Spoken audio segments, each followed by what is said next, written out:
Hello, my name is Allison, and this video is brought to you by the Math and Science Learning Center as part of the Quantitative Literacy and Reasoning lecture series. In this video, I will be talking about dimensional analysis. So dimensional analysis is a method of converting from one unit of measure to another. We convert units of measure all of the time when we're baking, or in a chemistry class when we talk about stoichiometry, or when we travel to foreign countries and have to change our dollars into foreign currency. Generally, when we convert from one unit of measure to another, we're thinking about it in terms of ratios and proportions between values. For instance, let's say we have a person who weighs 130 pounds, and we want to know her weight in terms of kilograms. In order to find this, I need to know the ratio between pounds and kilograms. So that relationship, if you look it up, will be that there are 2.2 pounds for every kilogram. And so using this relationship, I can find how many kilograms Malia weighs. Now this proportion can be set up in different ways. I've chosen to put the pounds on top and the kilograms on bottom. You could also have that flipped. You could have pounds all on one side and kilograms all on one side. You can set it up in lots of different ways. So now I need to solve for x. In order to do that, I would multiply the other side by x. And then, of course, to get x by itself, I need to multiply by the reciprocal or divide that fraction out to the other side. Right? And so I find that really what I'm doing is taking 130 pounds and dividing it by 2.2 to get that Malia weighs 58.97 kilograms. All that dimensional analysis does is cuts out the middle steps. So rather than having to set up a proportion, I'm going to skip directly down to the multiplying part.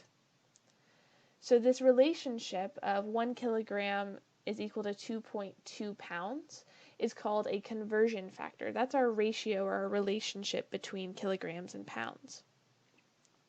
And so in dimensional analysis, I'm setting up all of my ratios in this way where I'm just going to multiply the original value by my conversion factors to finally get to the answer of 58.97 kilograms.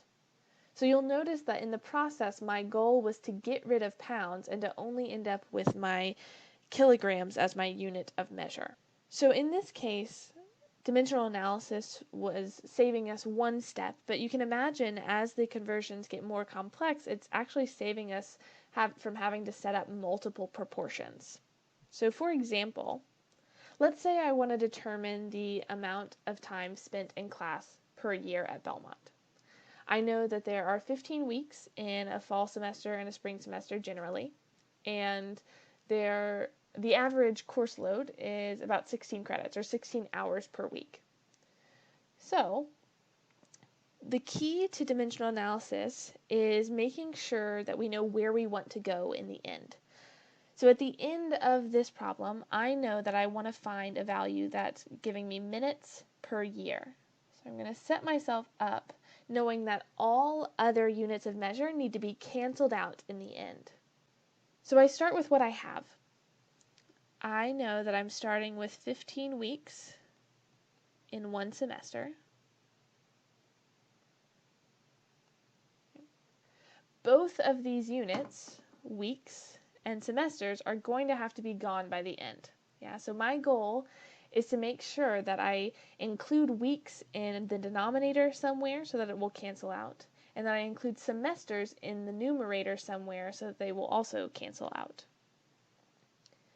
The other thing I know is that a student generally averages 16 credits in a semester, and we know that 16 credits means that you're actually in class 16 hours per week. So I'm going to write it that way so that I can cancel out my weeks here. So I'm going to have 16 hours in class in 1 week.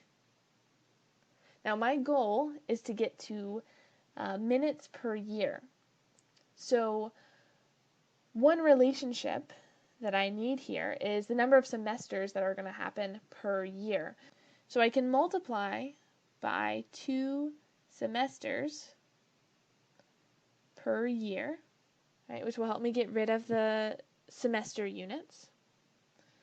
And then I also need to make sure that I convert my hours to minutes. And so I know that there are 60 minutes in 1 hour. Alright, so now I have my minutes and my years in my conversion factors. So now I can cancel out all of my units that aren't in my final ratio. So I don't need weeks anymore. I can get rid of semesters, and I can get rid of hours, so that all I'm left with are years and minutes. Great, and so now I can multiply all the way across. And what I'll find is that when I multiply, there are 28,800 minutes per year spent in class. Let's try one more to make sure that we understand dimensional analysis. Alright, so suppose we take a trip to Japan and we're planning on buying a fabric that costs 1,240 yen per square meter. And we need to figure out how much money we need to take with us so that we can purchase the number of square yards that we need. So again, I need to first think about where I need to get to. So my goal is to figure out how many dollars per square yard I'm going to need. So my ultimate goal is to get to dollars per yard squared.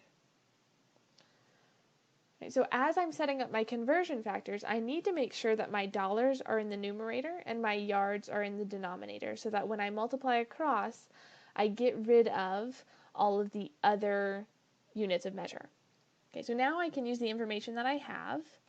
I know that it normally costs 1,240 yen per 1 meter squared. So at this very moment, when you look up the conversion of dollars to yen, you'll find that for $1, you can get 106.45 yen. The other thing we need to convert is our meters into yards.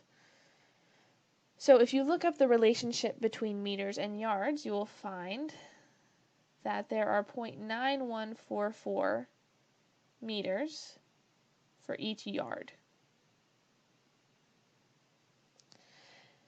Now here, in this conversion factor, I only have 1 meter and 1 yard taken care of, but in my final answer, I need to make sure that my yards are squared.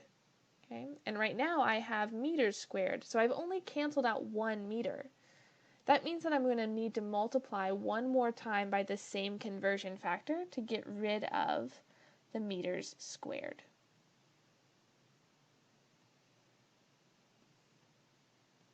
So now, if we go through, we'll see that our yen cancel out.